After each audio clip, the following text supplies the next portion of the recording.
I have no idea where or when this incident took place. If you happen to know, please leave a comment. One of the problems, yeah, there's more than one problem, but one of the problems is, as we're going to see shortly, this is just posturing. I'm going to break this down so that if you're ever in this situation, you don't make the same mistakes this guy did.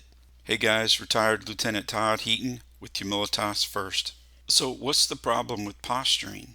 There's just so many problems with this. I doubt that even if we had the full context of what may have happened before, I don't think this would change what this looks like, which is this man is the initial unjust aggressor, and this guy would just be a mutual combatant. Now, if this spins up into something more, like great bodily harm or death, well, the winner gets to go to prison for a good long time, while the loser, well, they might suffer some disability, loss of function, or maybe they just go to an early grave. None of those prizes are good for this competitive style combat. They're all bad. A competitive mindset, well, that's a loser's mindset. Posturing, well, that's just dumb. Maybe don't do that. The smaller, stocky built guy, he rushes in, but throttles back in time to manage distance. But this gives the big guy a little test. I'm betting this smaller man has some experience because he reads the big guy really well. If this big guy was serious, what would we expect to see here? Well, we'd expect to see a sense of urgency. We'd see him rear back with that baseball bat on his strong side, remembering that most people are right-handed. Well, what we see is a half-hearted gesture. There's no sense of urgency. We'd expect to see the big guy's stance widen and his center of gravity drop, because he's getting ready. We don't see any of that. Rather, what we see is a slow, casual, slight upper body rotation, bringing the baseball bat back to his strong side. This doesn't inspire any confidence that this guy is committed in any way. Rather, it's just another pose, more posturing. This is the test. This is the moment of truth. The question that hangs in the balance is whether the larger man is going to immediately lunge in to strike the smaller guy with the baseball bat. What he does next tells the more capable guy everything that he needs to know. He slowly rolls that back down and forward as if he's going to bunt. He's withdrawing his fake posture, imminent threat. It's like he imagines having that baseball bat out in front of him is going to somehow stop the shorter man's advancement. It won't, and it didn't. He just takes the bat away from him and throws it off to the side. Now what? Well, that didn't work. I'll come back to that in just a minute. Let me go back to the problems with posturing for a second. If you adopt a competitive mindset, a competitive style, it's going to be pretty difficult to conceal a baseball bat. So what are you doing? Well, you're telegraphing to your adversary what you've got, what you're bringing to this encounter. You're giving up surprise. So then you're stuck leveraging speed and violence of action. Also, look how you just stopped. Look at your positioning where you parked your car. You're in an inferior position. There's a reason that police conduct felony stops in a certain kind of way. You can't see the hands of whoever's sitting in this passenger seat. Maybe instead of a cell phone, maybe they have a firearm.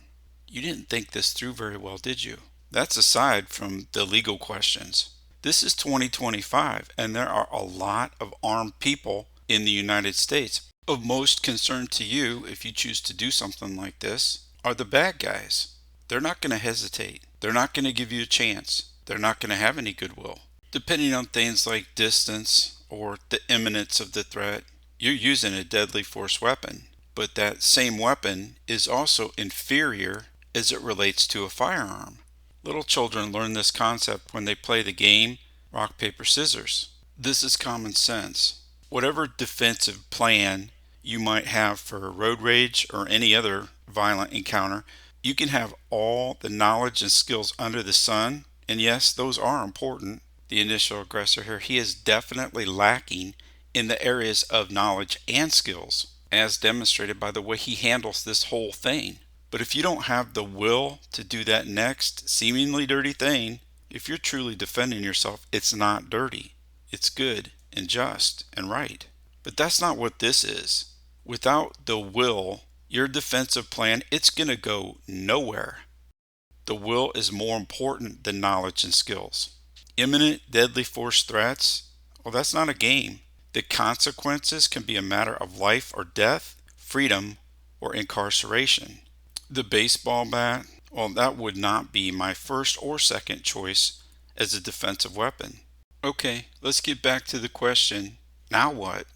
Now we're at the same place we were before pulling over. Once again, we have the opportunity to voluntarily humble ourselves, withdrawing from the spin up to the violence. Or we could roll the dice with some grappling and some boxing. That still might happen depending upon the character of the other half of this road rage incident.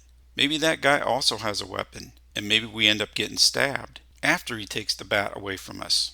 This isn't 1980, so mutual combat often means we're going to have some legal problems.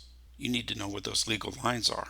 And maybe we take a beating. This guy is so fortunate that the more capable of this incident wasn't actually an unjust criminal aggressor whose conscience was dead. That would have been a problem. The larger man was just posing. He was just posturing. And there was zero will to engage in the combat. So why all the posturing?